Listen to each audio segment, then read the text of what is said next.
Do you want to just lead a conversation? Do I want to? No, I mean, you know, Okay, it's, can somebody, and I don't know why It's warming up. It's just hot. Okay, here we go. Is somebody willing to read this quote aloud to us? And then I'd love to hear a few people's reactions to it. I'll read it. Alana? That's what makes the world go around. We all need each other in the end. Office without good vision and good teachers. I had a lot of good people around. it's a Prince quote. Wow. So I'm curious just to hear from a few people. What was your own personal connection with this quote? How did you respond?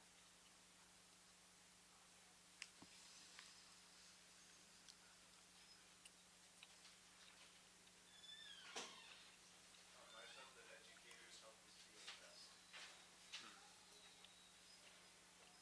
To learn something new. Good second. Yeah. Do all of you have good elders in your life that look out for you? Yeah. Not just teachers, I'm sure, coaches, family members. What's that? Neighbor, right, exactly. Yeah. What's that? Oh, I thought you said something. And yeah, so that's a quote that we actually use in one of our writing workshops that we do inside Juvenile Hall every single week. My name is David Inocencio. I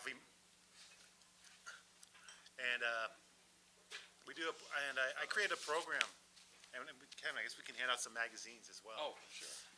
Called The Beat Within. I'm dropping the ball. Has anyone ever heard of The Beat Within? No. All right. So for the next hour or so, I'm going to share a little bit about my story. Then again, I want this to be a two-way street here, so please ask questions if I'm talking too fast or it just raises some ideas in your head or opinions or thoughts. Love to hear it. And I'm going to, in a moment, introduce to you Kevin as well, who is a longtime friend and colleague. And he'll share his journey as well. So what you're about to get in your hand, or you have in your hand, is this 60-page magazine that comes out twice a month. Yes, there's no staples in it. And you know why there's no staples in it? Right, staples are seen as contraband inside Juvenile Hall. I think they think anything from cutting yourself, I guess they think, to hurting others. I don't know.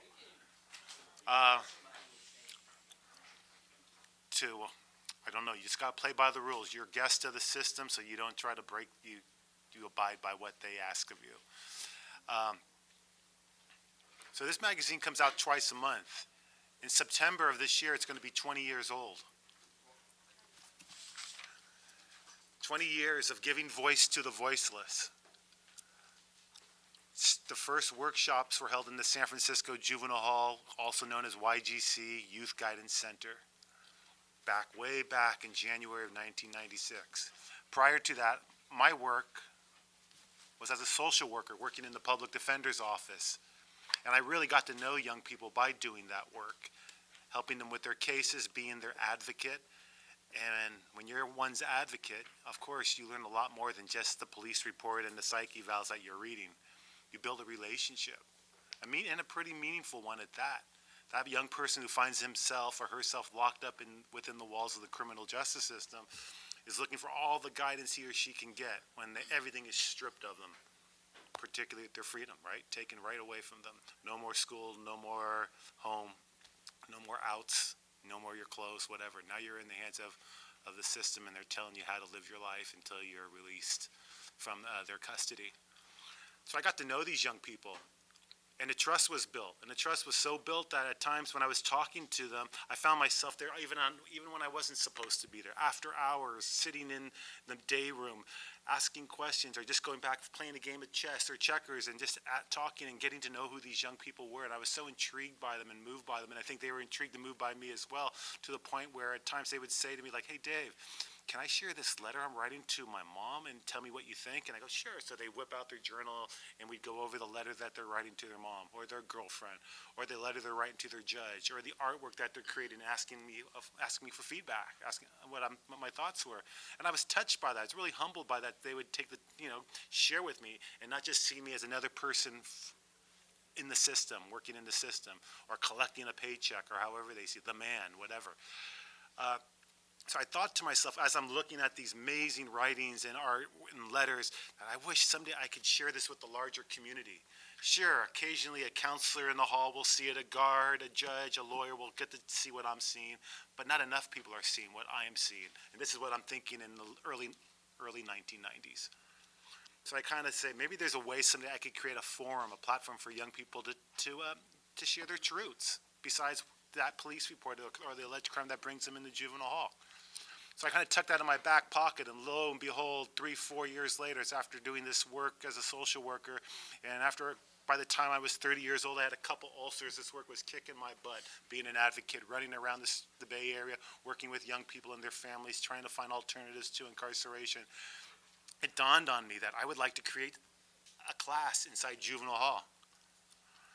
And I am not a certified teacher. I didn't have a curriculum, but I went to the presiding judge at the time and the chief probation officer, asked them for a meeting, and kind of went with my heart and my passion. I wanted to create a platform, a safe place for young people to tell their truths, share their stories, share their opinions, and not feel threatened by us elders and our opinions and how they should live their lives and what they should do. I want them to realize that they have choices in this world, and also want them to feel like they have a voice. So, to my surprise, the institution said, when do you want to start? And I started the following week, and that was in January of 1996, where the first workshop was with young women in the juvenile hall. And it was a success. I mean, for the next month, a success meaning that the young people were happy to see me. I didn't know what the heck I was doing. I'd come in with pizza and cookies, surveys, articles to read, bring in my favorite book, read entries, get them to do a little bit of writing, but it wasn't enough. The writing piece wasn't really working. But we were going back and forth with it for 8 months, and I'll cut to the chase. September comes around, middle of September, Tupac's murdered.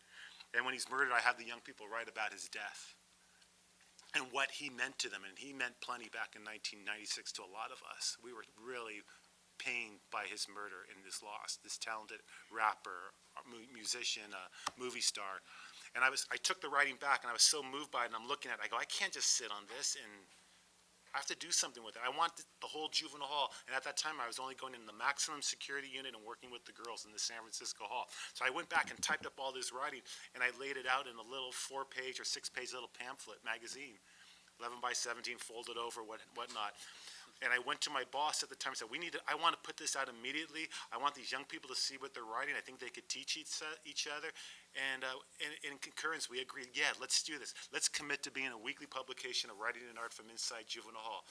Yeah, let's do this. And we're talking basically in a hallway in an office building, almost like it was like a 90-second conversation. Let's call it The Beat Within. Yeah, let's call it The Beat Within. Let's go for it. Yeah, let's do it. Okay, great. Run back, type this stuff up. Beat Within, a weekly publication of writing and art from inside juvenile hall is birthed. First issue, Death of Tupac Shakur. Little did I know for the next 15 years, the magazine would be that weekly publication.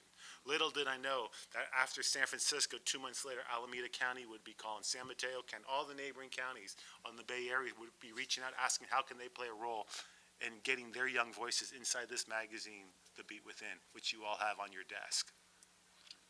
At times, that magazine burst at 110, 120 pages, and it was a weekly.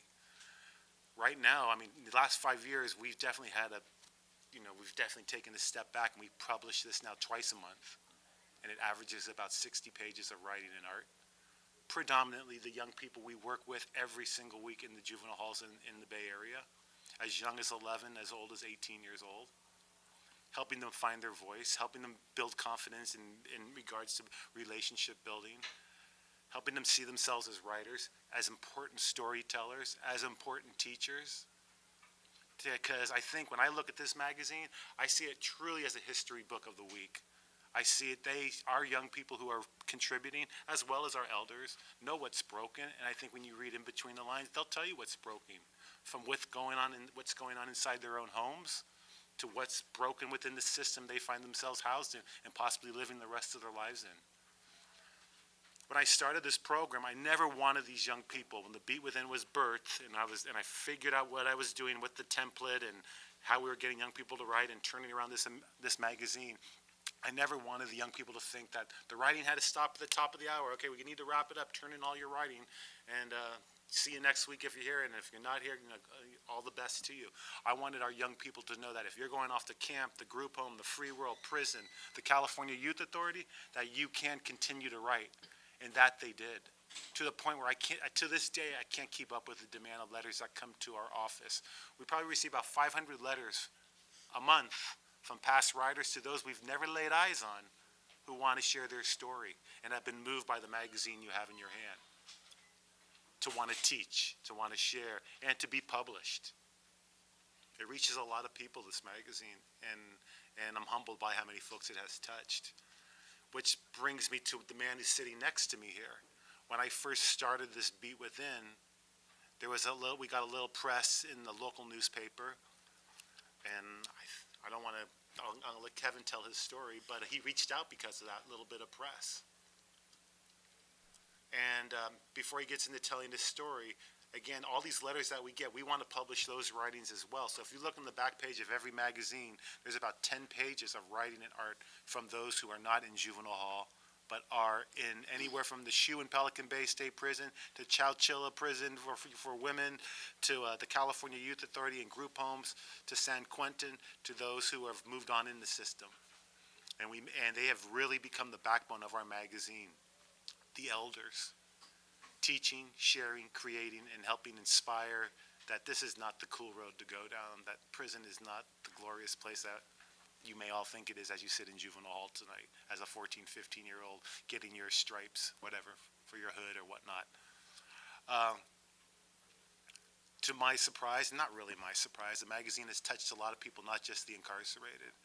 I have been very fortunate because of this magazine to be able to speak about it in many middle schools, high schools, community-based organizations, private schools, and colleges, to where they embrace the writing and use it within their curriculum, use it to want to participate and be published in it. And everybody's story counts. And so we happy to collaborate and work with all those who have an interest in sharing their story. And speaking of sharing the story, I'm going to hand this over to Kevin, and then we'll come and we'll bring it back to talk a little bit more. How are you guys doing? Good? My name is Kevin Gentry. By the way, am I an elder? You're an elder. That sounds crazy. Well, David kind of alluded to the fact that I became acquainted with him and the Beat Within through a press release they had. It wasn't a little press release. You were being a little modest. It was in the San Francisco Chronicle, which is a world newspaper, but I had a subscription to it at the time. And where I had a subscription to that was in prison. It was 1996. It was roughly about September, October that I saw an article. It was an article not much different than one of these long articles that you'll see in the back. And I thought to myself, I'd love to be able to write and express myself through that avenue.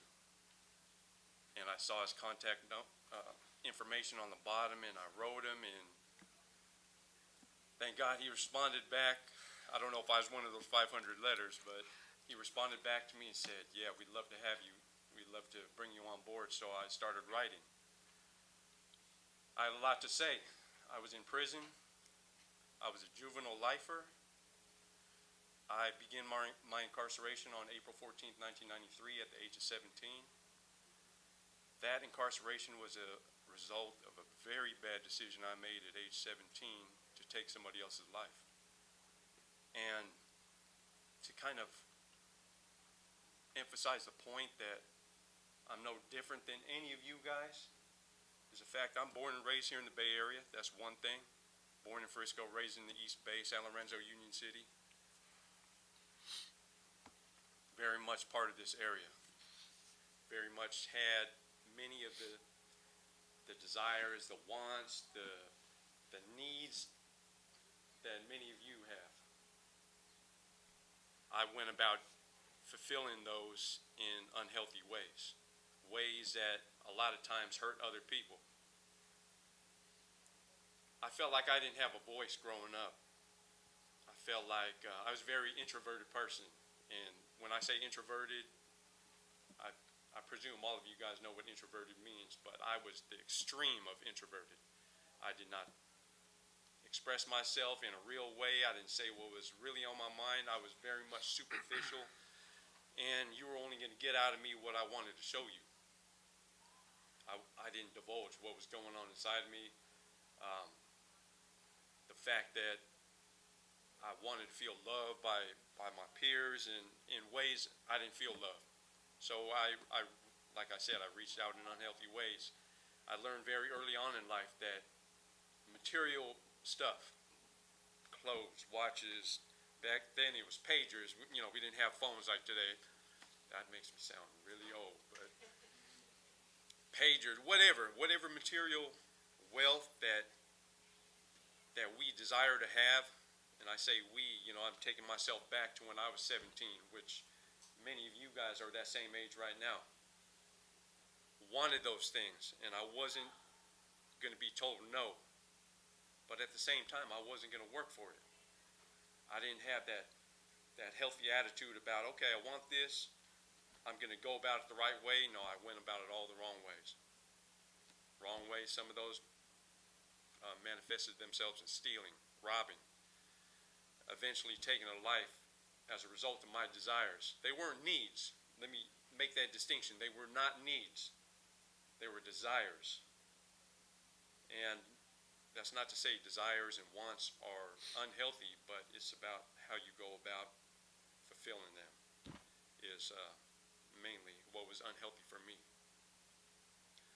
So 3 years into my incarceration, I meet Dave. I start to write for the Beat. And it gave me a voice that I didn't have to that point in my life. That first day of incarceration, April 14th, 1993, was a breaking point for me.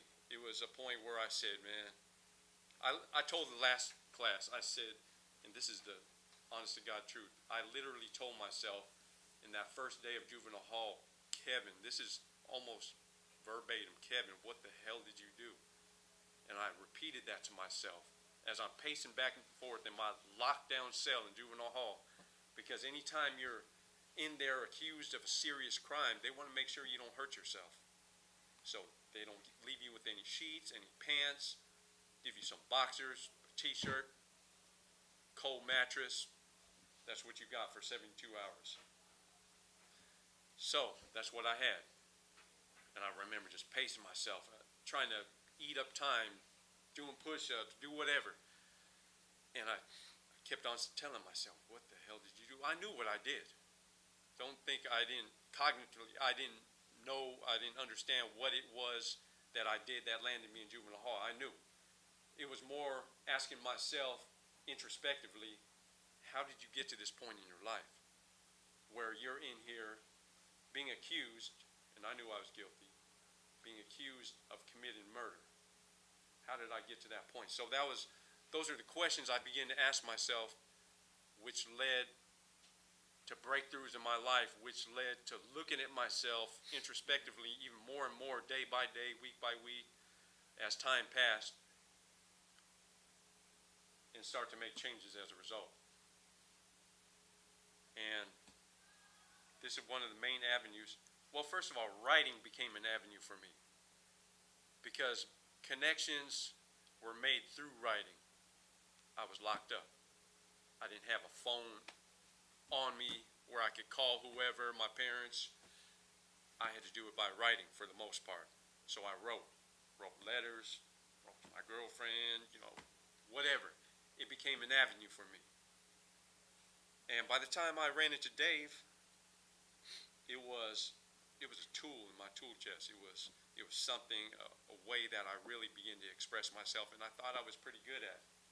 And I feel that I'm pretty good at. And it was very therapeutic for me. Put myself out there in a way, because as soon as I reached that breaking point where I started looking at myself and started not to try to please the homies, but just try to please myself and be able to live with myself and really try to do the right things for me and not for those people I was trying to impress, that's when I started making breakthroughs in my life. And this was one way in which I was able to put what I was feeling, my experiences, on paper and almost prop it up like that and use it as a mirror to look at me. Look at who I was. It became therapeutic for me, like I said earlier. And that was progressive over the years. And I didn't write a whole lot. There's some guys in here that I had wrote hundreds of pieces. In total, I probably wrote 8, 9 pieces, but they were very meaningful to me and went a long way to set me on that path to where I am today, here 23 years later. And I was just released on February 25th of this year after serving 23 years in prison. And I don't show you this for any other reason but just to pound the point home that I was incarcerated. This is a prison ID card. This is your ticket to ride. This is your ticket through different parts of the institution when you're incarcerated. Without this, it's like not having a driver's license. So this is a reminder. This is the only reason why I carry this around is, and I don't look at it all the time, it's just occasionally, and this happened to be one of those moments where I said, you know what, this might say something to somebody in here that says, you know, this is real. The story I have, the story I bring today is the same story a lot of you guys have. Most of us have similar stories at the core, and then we begin to blossom and manifest our walk in a different way. You might have a different walk than me, but our hurts are just the same. Our needs, our desires are just the same. Yours may be the same as hers. We all are so similar to a great degree. And then on the surface, we start to develop our little idiosyncrasies, our differences. So with that, I'd like to stop talking about myself, and Dave would like to stop talking about. We'd like to answer your questions.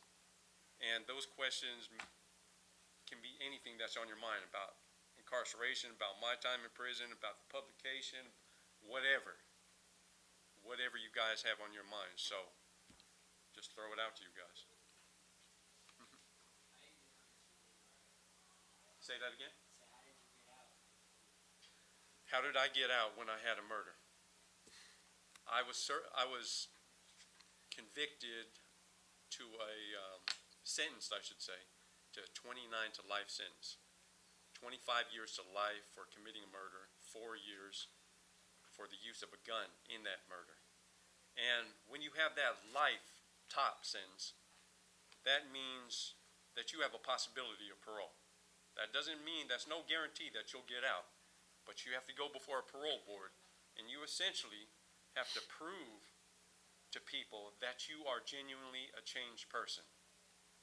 And sometimes you'll have to go through that process X number of times. I went through it twice before I was deemed suitable, which they say, for parole, to be released back into society.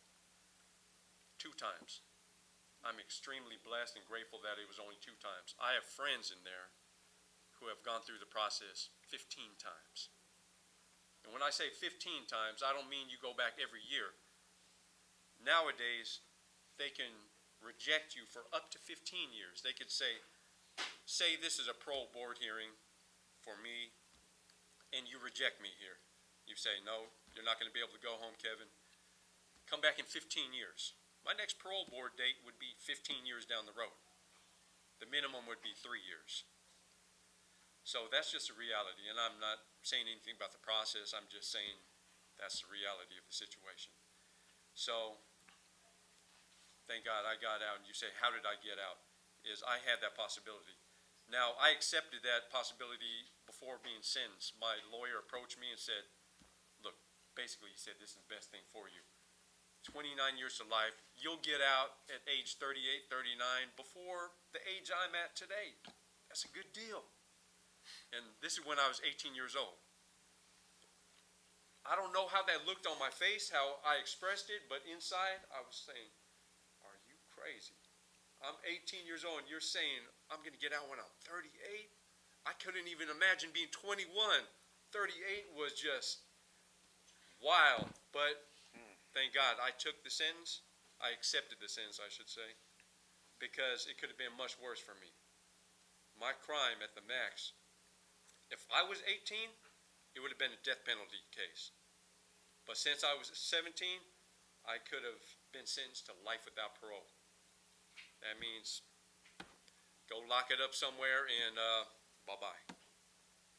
We don't want to see you again. We'll feed you a couple times a day, fill one of our cells, and hope you do all right. Basically what's said. So I hope that answers your question. Yeah. How do they determine whether you're Parole board. Is that how they determine whether if you're a lifer? what like questions do they ask? Oh, okay. What questions they ask specifically? Basically, it comes down to this. Do you know why it is that you did what you did? They call it insight. Today, if I were to ask you that question, to bring it into your life to where it'd be more understandable, it'd be like, okay, I just saw you do that. Why the hell did you do that? Why did you do that right there? Do you have insight into why you did that? Because if I or you do not have insight into, especially something wrong, if you do not have insight into why you committed that wrong act, you're liable to what? What's likely to occur? It's going to happen again.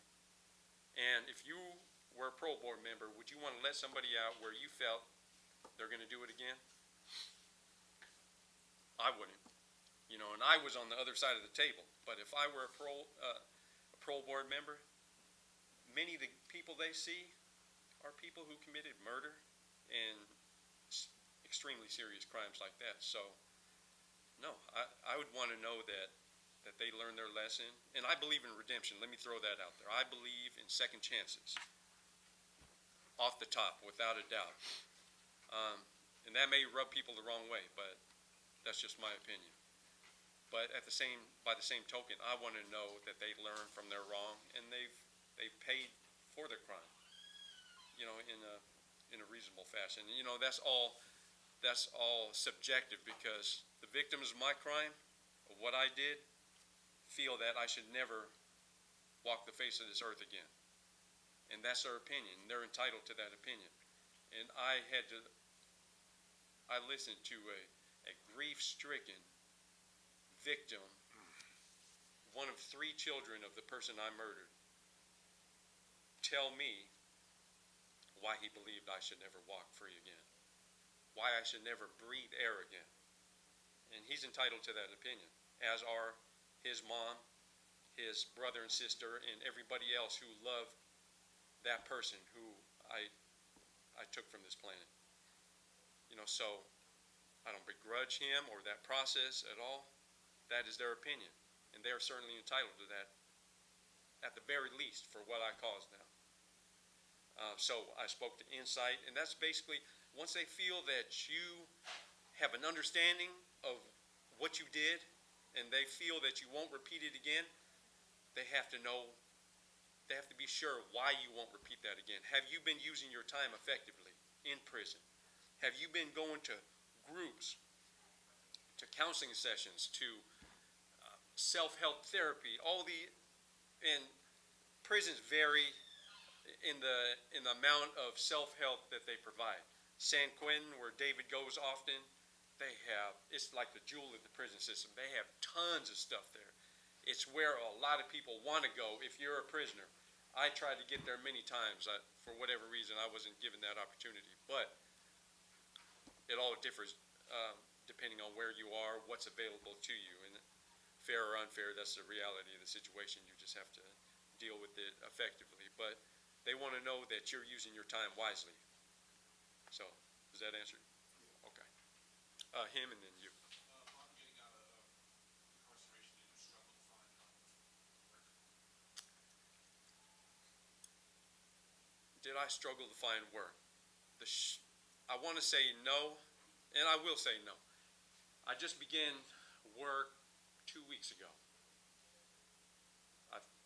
Thank God, in prison, I used my time to my advantage and learned everything possible I could in there. Took advantage of all the positive opportunities I had available to me. College, finished it.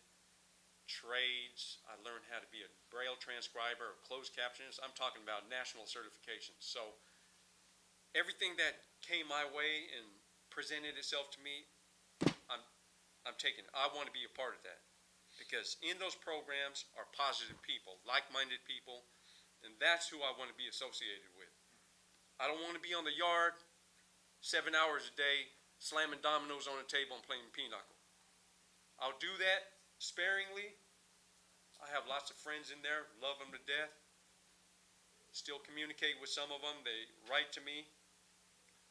But I want to be around those people that are trying to go forward with their lives. Because that's where I'm trying to go. Whatever the situation, whether it be prison or out here. And thank God, as I returned to society, I had many, I said many, but a handful of options at my disposal. People offering me jobs left and right. So I had to make the best choice for my situation. And like I said, I've been working for a couple weeks now. I made that decision. Working a fantastic job. You know what? This is kind of a funny story. On my first day of freedom, February 25th, my parents took me to a clothing store. You know, I had nothing. So get some clothes, right? And whatever the reason was, as we were checking out, purchasing these clothes, I was kind of chatting it up with the clerk and people that were working there. And they had offered me a job, right? And in my mind, I'm like, don't you know I just got out of prison? But I was kind of laughing in my head, right?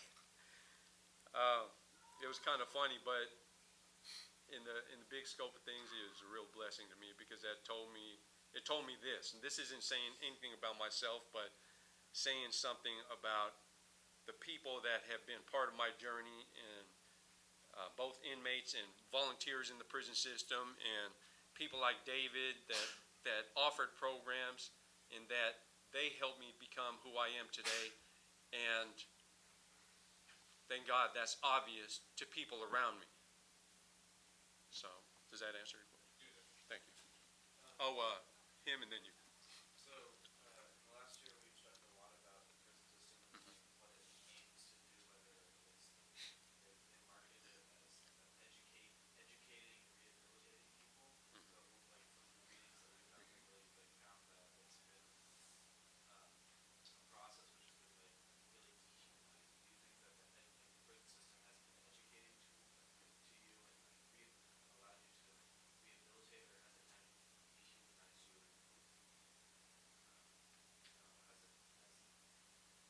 No, you asked the question well. I totally understand where you're going. No, that's very good questions. I'll say in my 23 years of incarceration, I don't want to be political with my answer, so I'm trying to choose my words carefully. I've seen both the dehumanizing effects of some things in prison, and I've seen some of the benefits of what it allows us to be a part of. And sure, there can be a lot of reform in that area. And there has been a lot of reform over, I would say, the last 6 to 8 years. Stuff has changed. I will wholeheartedly agree with that. Things have changed. Now, has it changed to the point that's sufficient? That's subjective. I say it can always be better. It's also incumbent upon those that are incarcerated to take advantage of what's available to them. So there's kind of a balance there. I believe San Quentin, I don't know, I told you that San Quentin is one of the kind of the jewel institutions, right? Yeah, and absolutely. And they have armies of volunteers that pound on their gates, not literally, obviously, but trying to get in there to bring programs to the people that are incarcerated. And it's kind of the envy of a lot of other institutions. I was last in Folsom, you know, with Johnny Cash, Folsom, and all that kind of stuff. I was there the last 14 years. Over there, they have some programs. I would like them to have many more programs. Maybe they might not be able to offer the same number of programs that San Quentin has. They have much more room at San Quentin. But, like I said, there's always room for improvement. And did I ever feel dehumanized? I believe there were attempts. I won't say it was a system-wide thing, but people are people. People act in individualistic ways. That you may act in a way that isn't necessarily reflective or indicative of what the teacher or the school teaches you. So it would be unfair to say, oh, the teacher or Berkeley High is this because you treated me in a certain way. But by the same token, I have felt like people have tried to dehumanize me from time to time during my incarceration. But it's also how you respond to that. You could only be dehumanized to the point that you allow yourself to be. You know, if you choose not to accept what that person is throwing at you, then it just slides off you. It might not feel good, but at the same time, that doesn't give you a right to act in ways that we sometimes might want to respond. You know, you have to still put your best foot forward, I believe.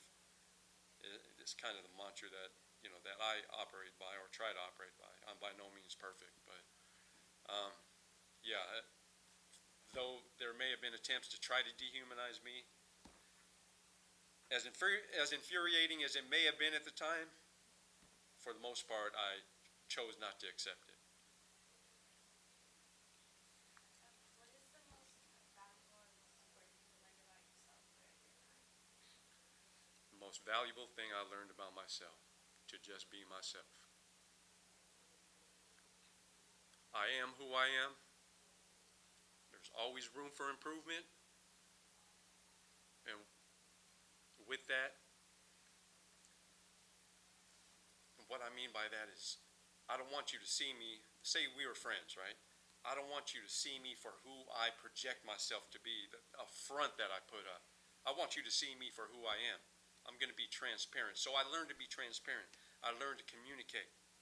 I was not a communicator when I was first incarcerated. It took many years of learning about myself, of putting it into practice in whatever situation I found myself in. And even to this day, though I may communicate now, certainly a lot more effectively and stronger than I once did, there's still a little part of me that feels like, oh, that feels uncomfortable. It's because for 17 years of my life, I was like this, in a shell, you know. You're not going to see who I am. I'm going to put up a front. I'm going to show you all this stuff, and that's going to be me to you. But that's not who I was. So most valuable lesson, just be me. And at the end of the day, you could choose to accept that or not, but I'm going to go to sleep at night comfortably.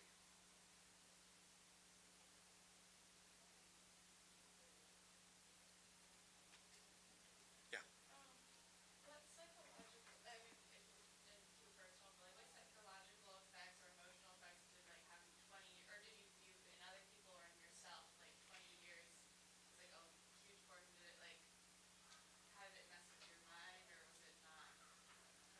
Is it apparent it messed with my mind? No. No, I'm just joking. I'm just joking. I think I would just go crazy if I Well, I couldn't handle it. You know what? I had the same perception, the same belief. You know, when I first came in, as I told you about my interaction with my lawyer when he presented that plea offer to me, I'm like, in my mind, I'm like, are you crazy? What do you mean I'm going to get out when I'm 38, 40 years old? Oh, I'm 40 years old today, but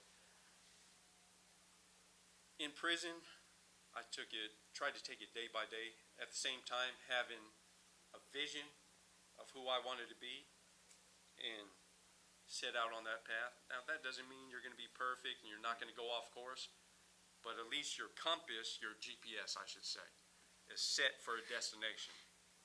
You may go off route. It might start, talking to you and saying, recalculate and all that kind of stuff. I'm just getting into that because, I'm a new driver. And I'm kind of getting used to this thing in my car called GPS. But,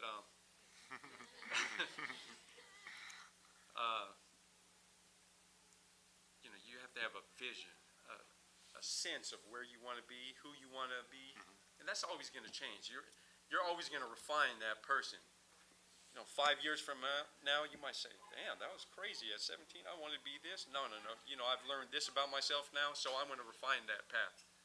So, is that kind of going where I was trying to think of what your exact question was because I kind of got lost in my thoughts, but any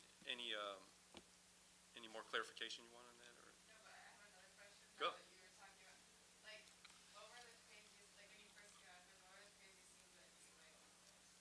Yeah, because like you're saying GPS thing, what else? I don't know. Cell phones. What was your feeling about everything? You know what? I'll tell you this. That's the most frequently. That's the biggest FAQ, right? The biggest fact. I'm learning all these terms. I'm hanging on to these terms. Okay. Most frequently asked question is something along those lines. What surprised you the most? What's just been out there for you?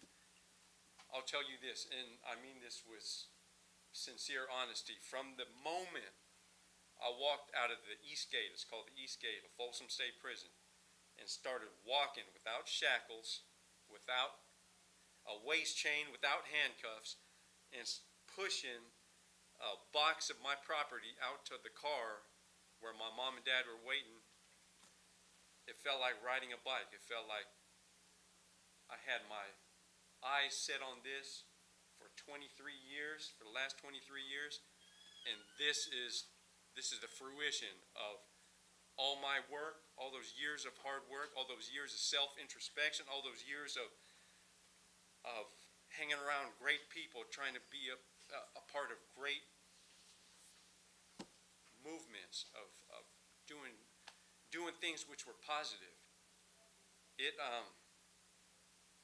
Keeping my mind focused on that and not necessarily just contained within the prison system made the transition smooth, extremely smooth. I walked out of there, hopped in the car, and I hadn't been in a car for 23 years.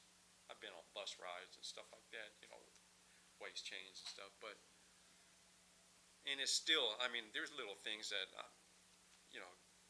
a little bit of a shock to me, I have to get used to, but it's nothing that's paralyzing, like, oh my God,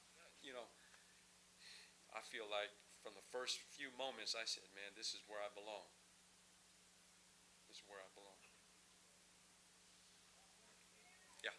How did your parents play a role? Oh my God. The entire time, were they a rock for you, or 'cause I know that a lot of people go in and they just don't have a support system outside.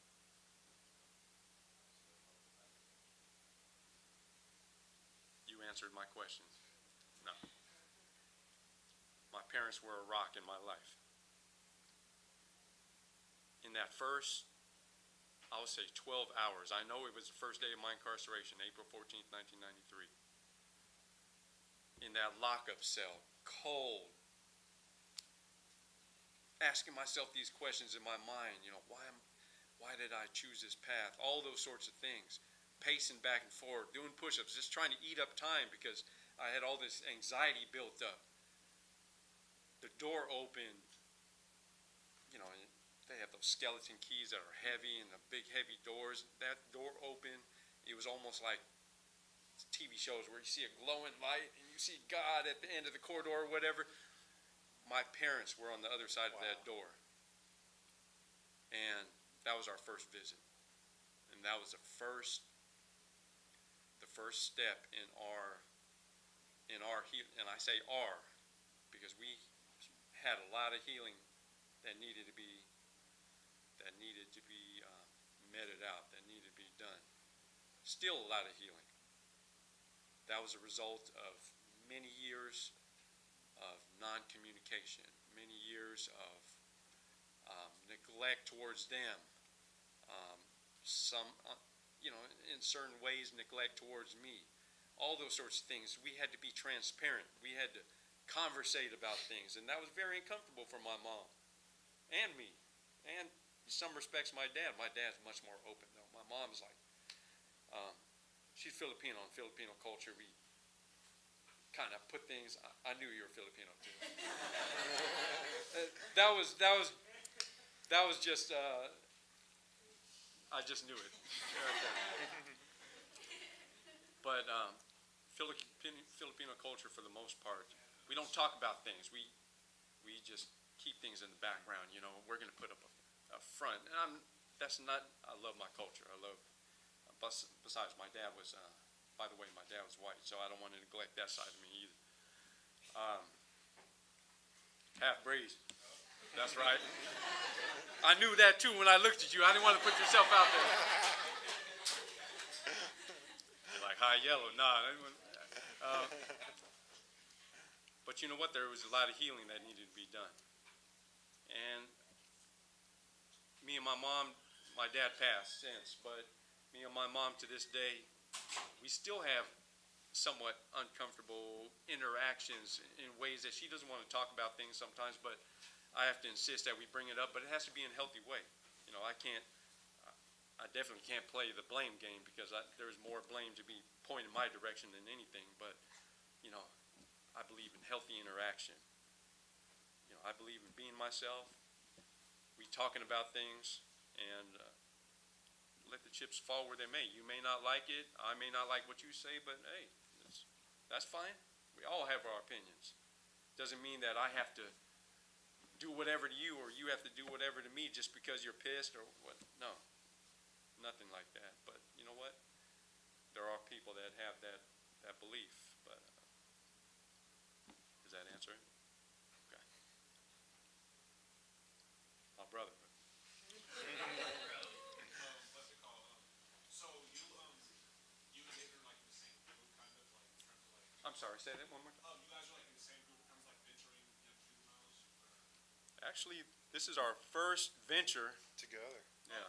Okay. So We just I want to say reconnected, but we had never met each other until about 3 weeks ago. It was all through letters. Oh, okay. So, Yeah. He treated me out to lunch the other day. the question I have for you, like, if it was somebody who, it is a lot of people out there who have like stories similar to you. Like, if you met somebody like a young guy like 17, 18, who was in the same predicament as you, what advice would you give them in terms of like keeping the sanity, by just keeping like that are incarcerated right now. Yeah. I'm saying I would tell that person that you have to take each moment as its own entity. Don't try to bite off more than you can chew. Deal with the situation right now as it presents itself in the best, most healthy way. If you need help or you need somebody to talk to, search for that safe person that can be a sounding board for you. We all need them, whether you're 12 or whatever age, right? You need somebody that you can confide in. Relationships, I believe they're when you have healthy relationships, man, that's the way things are supposed to be. But you have to find that right person. You don't want to cast your pearls to swine in the sense that all this pouring your heart out. You don't want to tell it to person A over here when you know they're just going to put you on blast on Facebook and stuff like that. They're unhealthy. Like you don't want to settle. Absolutely. And That's, okay. yeah, go ahead. And that's something we really stress, like that magazine you have. They don't all get the chance to meet Kevin like you all do. And they're marching off to prison or wherever 10, 20, 30, 40 are never getting out ever again. And can you imagine what's going through their head? What they're going to be walking at, all the prison politics, the gangs, whatever they have to deal, level 4 prison yards, whatnot. So that's why when you flip through the back pages of the magazine, you're reading Kevin's voice.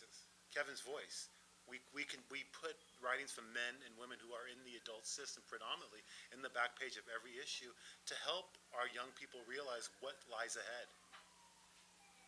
So that testimony that Kevin shares with us today, hopefully there'll be a few pieces within every magazine from another Kevin-like person sharing their journey. It helps in preparation, but it's never like that real, like that human connection. May I emphasize the point he was making about you guys, can you guys all still remember somewhat what it feels like to be 14 years old? For the most part, you guys remember kind of what you went through? Did you guys mess up at 14? Now at 14, just choose the worst thing that you can remember yourself doing at 14. And try to imagine somebody telling you that you're never going to be free again, that we're going to lock you up for the rest of your life. That's it. For something you did at 14 years old. Can you guys imagine that? Not that you guys did anything that would equate to something like that, but there are 14-year-olds for many years now that have been told that as a result of you committing this, albeit a heinous crime, a very bad mistake, you're never going to walk free again. Never going to walk free again. I've seen people with 300 years plus 2 life sentences. And I would think to myself, individual people. On a maximum security yard where I first started out in prison, you know, I thought my sentence was bad enough, 29 to life. I would see people 300 years plus a couple life sentences. I'm like thinking to myself, how do you do 300 years and then after that, then start chipping away at your life sentences? That is wild. And this is by no means a political statement or anything like that, but this is more to say, choose your path carefully. I was one of the fortunate ones that made it out. There are many people, and I with a heavy and grateful heart both, happily represent the people who I know behind bars, would love to be in my position right now speaking to you guys. And there are many people I know that if they had the ability, they'd be here in a heartbeat trying to impart to you guys whatever wisdom they could. Is that it for us? Let's give Kevin a hand, all right?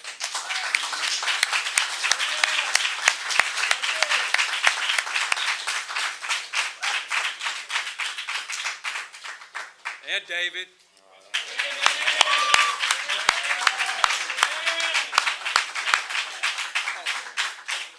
If you guys want one of these things, Keep the magazines your if you teacher like. will fill you in on what these are. This is a program I was a part of in Folsom. And you guys, David, just really quickly, David also brought pieces, real quick, brought pieces that were written by folks who are Juvenile living lifers, right now, that we can next week respond to. And they'll get your feedback. They give them some feedback and then he'll take it back to them. We didn't have time to do that today, but thank you guys so much. Really appreciate it. Thank you. Thank you, Amy. Thank you for having us. Thank you, guys. Have a safe weekend, everybody. Oh yeah, you can drop QDs right here on your way out. That was great. I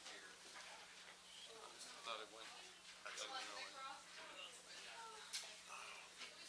Yeah, you can. Ask her how we get a copy of it.